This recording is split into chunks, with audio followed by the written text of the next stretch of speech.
Quick video for you guys today, but yesterday we got another post from George R.R. Martin's blog, and unfortunately it wasn't from the man himself, but one of his assistants who has access to it, most likely Rhea Golden, who is his head of licensing development and art director. The post was basically them hyping up the release of the 2027 A Song of Ice and Fire calendar, and judging by the tease we got here, they look pretty good. The artist is Tyler Jacobson, and from what I can tell, he isn't using AI in any of his works, so that's good news. But the reason I'm making this video is to caution you guys on purchasing anything A Song of Ice and Fire related going forward after the terrible release of that Feast for Crows illustrated edition, and the god-awful response from Miss Golden in regards to our concerns over it. For those of you who don't remember, quick reminder, but this past November they released a very sketchy and awful illustrated version of the fourth book, something they do every 20 years, and the first three illustrated editions were amazing, but the fourth one had questionable choices in the artwork that led many people to believe it was created using AI.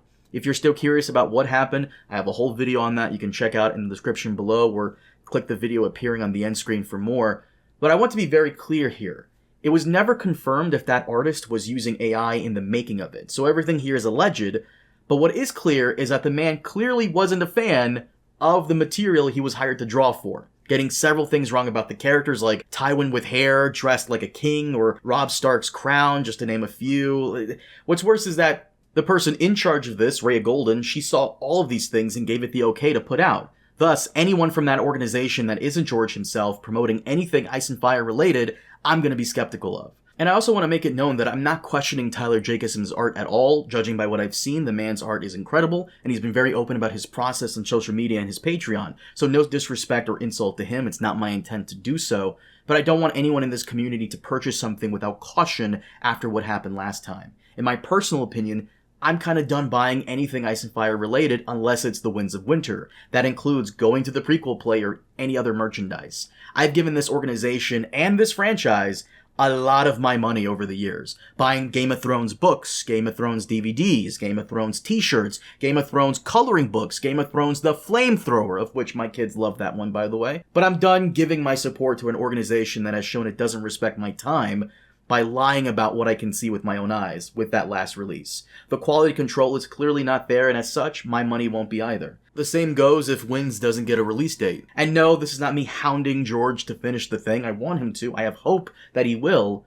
But my shelf is full of stuff already, and it only has room for one more thing, and you guys know what that is. But on the blog post, they gave us 3 pictures we can expect in the calendar, and of course, they look amazing, but I do need to dispel one thing which I saw on social media, and it was someone accusing the artist of possibly using AI based off this picture here. And anybody accusing this guy of using AI because Cersei isn't wearing her usual Lannister crimson outfits is pretty much proving they didn't read the books and only watched the show, because green is something she wears often, specifically in Eddard 14, A Game of Thrones. The queen wore a gown of sea green silk trimmed with Mirish lace as pale as foam. On her finger was a golden ring with an emerald the size of a pigeon's egg. On her head, a matching tiara.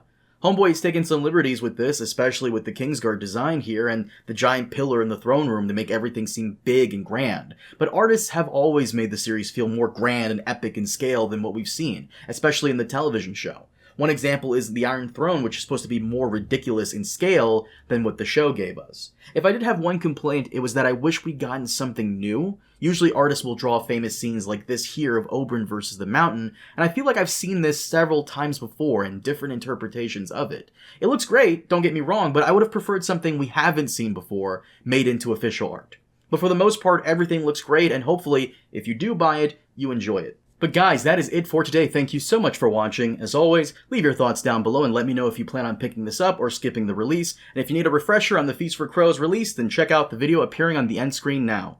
But once again, thank you so much for watching. I'll see you all next time. Have a good one.